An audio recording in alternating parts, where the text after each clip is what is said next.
सारे सहाबा मिल के आए, कहने लगे उमर फारूक से कहना है नबी पाक के ज़माने में तो ज़ाहिरन गुर्बत थी, अबू बकर के दौर में भी गुर्बत थी, अब तो बड़ा माल है।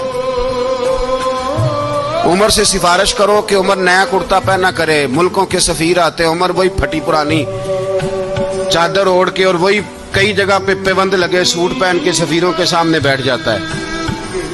उमर को मशवरा दो, तय हो गई बात।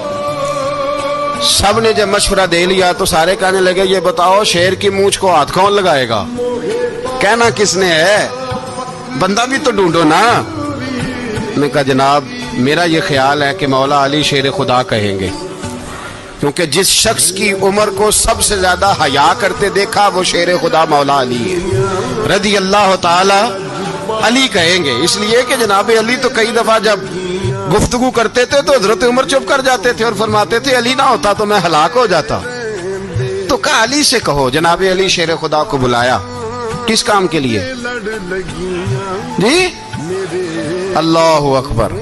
ये जरा अपने इस दौर पे इस बात को जरा लाका जनाब उनसे कहें कि ज्यादा नहीं, एक कुर्ता नया पहन ले। सफीर आते हैं, वजीर आते हैं तो एक कुर्ता नया पहन ले। हजरत अली को बुलाया, आप फरमाने लगे कोई और बात होती तो मैं कह देता, ये वाली मैं नहीं कह सकता।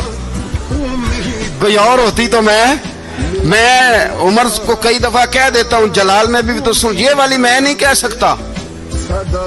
मैं तुम्हें एक मशवरा देता हूँ। कहा वो क्या? कहने लगे सैयद आयशा सिद्दीका से कहो, वो मोमिनों की माँ है, उमर टालेगा नहीं। अम्मा जी से जाके कहा अम्मा जी नया कुर्ता उमर से कहीं पहन लें, वजीर आते हैं बड़े बड़े लोग तो चलो कोई अर्ज नहीं। अम्मा जी ने कहा अच्छा कोई बात नहीं मैं बुला लेती हूँ। जनाबे आयशा ने पैगाम भेजा। जब खादम ने कहा ना मुस्तफा के घर से पैगाम आया है, तो 20 लोग बैठे थे। उमर कांपते हुए उठे, कांपते दौड़े।